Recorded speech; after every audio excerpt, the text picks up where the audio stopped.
Friends, आज की short analysis में हम डिस्कस करेंगे भारत फोर्ज स्टॉक के ऊपर। दोस्तों, ये एक तरह का हमारा रेड अलर्ट एनालिसिस है, क्योंकि दोस्तों ये स्टॉक को अगर आप देखो तो यहाँ पर मल्टीपल नेगेटिव फैक्टर्स एक साथ ब्रेकडाउन हुए हैं, जिसके तहत ये स्टॉक करंट लेवल से और भी डाउनसाइड जाने के लिए रेडी है।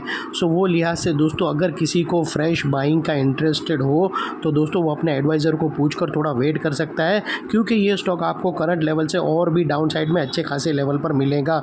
और सेकेंडली दोस्तों, हम शॉर्ट सेलिंग की रिकमेंडेशन बिल्कुल भी नहीं देंगे, चाहे इसके अंदर मल्टीपल नेगेटिव फैक्टर्स ब्रेकडाउन हो रहे हैं, साथों साथ नेगेटिव चार्ट पैटर्न ब्रेकडाउन हुई है विथ हाई वॉल्यूम, फिर भी हम इसको शॉर्ट नहीं करेंगे, क्योंकि निफ्टी अभी भी completely sell on rise territory के अंदर नहीं आया है। दोस्तों, आप लोग देख सकते हो कि ये वो बॉटम थी जहाँ से ये स्टॉक की अपसाइड रैली स्टार्ट हुई थी, और इस तरह से कुछ अपवर्ड स्लोपिंग पैरेलल चैनल बनी थी। और जब तक स्टॉक ये अपवर्ड स्लोपिंग पैरेलल चैनल में था, स्टॉक ने कंटिन्यू हायर हाइज दिया और बैक टू बैक लोगों के पैसे बनते गए दोस्तों। और जैसे ही दोस्तों ये upward sloping parallel channel down side में ब्रेकडाउन हुई, तो दोस्तों अगर आप देखो तो इसके जो हायर हाइज थे वो बनना बंद हो गए, और इनफैक्ट उसके अगेंस्ट में इसने फर्स्ट लोअर लोज यहाँ पर हिट किया, जो हमें कंफर्म करता है कि यहाँ पर स्टॉक करेक्शन के अंदर ऑफिशियली एंटर हो चुका है। और दोस्तों सेकेंडली बात कर लेते हैं यहाँ पर नेगेटिव डाइवर्शन का। तो दोस्तों, अगर मैं आप लोगों को RSI डालकर दिखाऊं तो यहाँ पर क्लियरली हमें बहुत बड़ी नेगेटिव डाइवर्शन ब्रेकडाउन होते हुए मिलती है। दोस्तों, प्राइस एक्शन का जो हायर हाई स्विंग है, अगर आप देखो तो वो यहाँ से वो अपसाइड में गया है।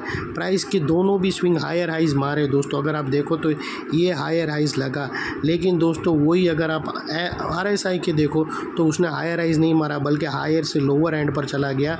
और ये ब्रेकआउट एंगल है दोस्तों, जो यह ब्रेकडाउन होने से नेगेटिव डाइवर्शन एक्टिव हो जाएगा, जो स्टॉक के अंदर और भी डाउनसाइड मोमेंटम पंप करेगा। और दोस्तों देख लेते हैं यहाँ पर नेगेटिव चार्ट पैटर्न। तो दोस्तों अगर मैं आप लोगों को बताऊँ तो यहाँ पर हमें descending triangular chart pattern breakdown होते हुए मिलती है। दोस्तों अगर आप यहाँ पर देखो तो क्लियरली आप लोगों को फ्रेंड्स यहाँ पर आप देख सकते हो कि यहाँ पर एक ट्रायंगुलर चार्ट पैटर्न है जो ब्रेकडाउन होने की तैयारी में है। और दोस्तों मैंने आप लोगों को जब भी पॉजिटिव चार्ट पैटर्न ब्रेकआउट होती थी तो उसके अंदर कभी कभी हम फाइंड करते थे लॉन्चिंग पैटर्न, जो एक पॉजिटिव बड़ी चार्ट पैटर्न के अंदर एक छोटी चार्ट पैटर्न बनती है, जो जिसके ब्रेकआउट होने से बड़ी चार्ट पैटर्न की नेकलाइन ब्रेकआउट होती है। वैसा ही कुछ ये नेगेटिव चार्ट पैटर्न के अंदर भी है दोस्तों। ये बड़ी ट्रायंगुलर चार्ट पैटर्न के अंदर अगर आप लोअर टाइम फ्रेम में देखो तो यहाँ पर एक range parallel channel breakdown already हो चुकी है दोस्तों। अगर आप देखो तो ये एक लॉन्चिंग पैटर्न है ट्रायंगुलर चार्ट पैटर्न के अंदर, एक parallel channel lower time frame की वो एक लॉन्चिंग पैटर्न का काम करेगा, जिसके टारगेट आने से दोस्तों ये जो बड़ी चार्ट पैटर्न की नेकलाइन ब्रेकडाउन होगी और उसके बाद और भी डाउनसाइड इसके अंदर इंटेंसीफाई हो जाएंगी और स्टॉक मोमेंटम के साथ डाउनसाइड आ सकता है। और सेकेंडली दोस्तों अगर आप लोगों को मैं ये बताऊं दोस्तों, ये जो नेकलाइन के ये जो दोस्तों ये चीज़ ध्यान से सुनना कि अगर आप देखो तो दोस्तों ये नेकलाइन के अंदर ये नेकलाइन बहुत ही इम्पोर्टेंट है ये दोस्तों। इसके ब्रेकडाउन होने से यहाँ पर तीन बड़ी चीज़ नेगेटिव कंफर्म हो जाएंगी दोस्तों। अगर आप देखो तो जैसे ये अपवर्ड स्लोपिंग पैरेलल चैनल थी, इसके अंदर कंटिन्यू हायर राइज हुआ था, लेकिन एक भी लोअर लोज हीट हुआ लेकिन लोअर लोज क्लोजिंग नहीं हुई। तो जैसे ही दोस्तों ये वाली नेकलाइन ब्रेकडाउन होंगी, जैसे ही दोस्तों जस्ट अ मोमेंट फ्रेंड्स, जैसे ही दोस्तों ये ट्रायंगुलर चार्ट पैटर्न की नेकलाइन ब्रेकडाउन होगी तो तीन बड़ी चीज़ एक साथ नेगेटिव ब्रेकडाउन होगी। पहले इसके अंदर इसके नीचे क्लोजिंग होते ही सबसे पहले फर्स्ट हायर हाई से लोअर लोज का कंफर्मेशन मिल जाएगा। और सेकेंडली दोस्तों यही वो एरिया है जहाँ पर नेगेटिव डाइवर्शन हमें ब्रेकडाउन होता हुआ मिला, लेकिन दोस्तों नेगेटिव डाइवर्शन स्ट्रक्चर बन के ब्रेकडाउन होने का यही नेकलाइन का एरिया है, ये भी सेकंड चीज़। और थर्ड दोस्तों ये नेगेटिव ट्रायंगुलर चार्ट पैटर्न की नेकलाइन भी, मतलब यहाँ पर तीन बड़ी नेगेटिव चीज़ एक साथ ब्रेकडाउन होगी यही नेकलाइन के ब्रेकडाउन होने से। पहली थी आप लोगों को क्लियरली बताया लोअर लोज हिट होगा, सेकेंडली नेगेटिव डाइवर्शन यहाँ ही ब्रेकडाउन हो रहा है, और negative triangular descending triangular chart pattern यहाँ पर ही ब्रेकडाउन हो रहा है। तो दोस्तों वो लिहाज से ये ट्रायंगुलर की जो नेकलाइन है वो बहुत ही इम्पॉर्टेंट है।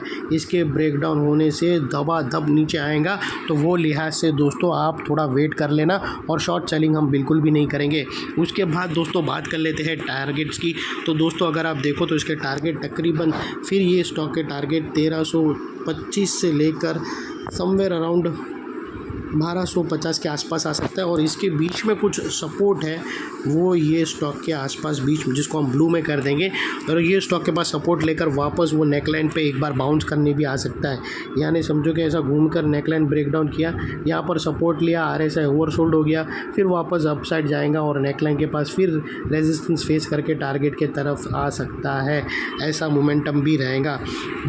और सेकेंडली दोस्तों आप लोगों को बता दूं कि ये जो नेकलाइन के पास का एरिया है, यहाँ पर अगर आप देखो तो जैसे ये नेकलाइन ब्रेकआउट होगी तो ये एरिया एक इम्पॉर्टेंट रेजिस्टेंस बनकर खड़ा हो जाएगा। जो अभी तक एक इम्पॉर्टेंट सपोर्ट है, वो जैसे ही ब्रेकडाउन होगा तो डाउन साइड में ये एक रेजिस्टेंस ब्रेकडाउन होगा। और क्यों होगा वो मैंने आप लोगों को बता दिया, तीन बड़ी नेगेटिव चीज़ एक साथ ब्रेकडाउन होगी, तो वो लिहाज से यहाँ पर एक साथ मल्टीपल नेगेटिव फैक्टर्स एक्शन में आते हुए मिलेंगे। जो हमने हायर हाइज लोअर लोज में शिफ्ट होते हुए देखे, नेगेटिव डाइवर्शन यहाँ पर ही ब्रेकडाउन होगा। और दोस्तों नेगेटिव चार्ट पैटर्न और उसके बाद पैरेलल चैनल अपसाइड की वो भी डाउन साइड में हो रही है, तो वो लिहाज से ये एक इंपॉर्टेंट रेजिस्टेंस बनकर खड़ा रहेगा। और दोस्तों इन केस अगर स्टॉक बाउंस लेकर वापस नेकलाइन को रिटेस्ट करने आएगा तो नेकलाइन के रिटेस्ट का यही एरिया उसको डाउन साइड में पुश करेगा या साइडवे कंसोलिडेशन में पुश करेगा। और दोस्तों कभी हम मान लेंगे कि ये स्टॉक अपसाइड के लिए रेडी हो गया और बाई साइड की तरफ घूम गया, तो दोस्तों उसकी जो एरिया है वो दोस्तों ये जो टॉप है, ये जो कंसोलिडेशन बना है लोअर टाइम फ्रेम का, इसका जो टॉप है उसके ऊपर अगर ये क्लोजिंग दे देता है अपसाइड में, तो हम मानकर चलेंगे पहला सिग्नल आ जाएगा कि स्टॉक बाई साइड के रडार पर एंटर हो चुका है। फिलहाल अभी करंट मार्केट के सिनेरियो को देखकर ऐसा लगता नहीं होगा। तो दोस्तों ये थी simple short and sweet analysis. अच्छी लगी तो प्लीज़ चैनल को लाइक शेयर सब्सक्राइब करना। हम ऐसे ही धमाकेदार वीडियो आप लोगों के लिए कंटिन्यू बैक टू बैक लाते रहेंगे। हम वो स्टॉक भी आप लोगों के सामने लाएंगे जिससे आप लोगों को दूर रहना है, और वो स्टॉक भी लाएंगे जिसको ऐसी मार्केट में एक पोर्टफोलियो के थ्रू अब एक्यूमुलेट करना है, वो भी लाते रहेंगे। दोस्तों ये थी एनालिसिस। अच्छी लगे तो प्लीज़ चैनल को लाइक शेयर सब्सक्राइब करते रहना। Thank you. जय हिंद।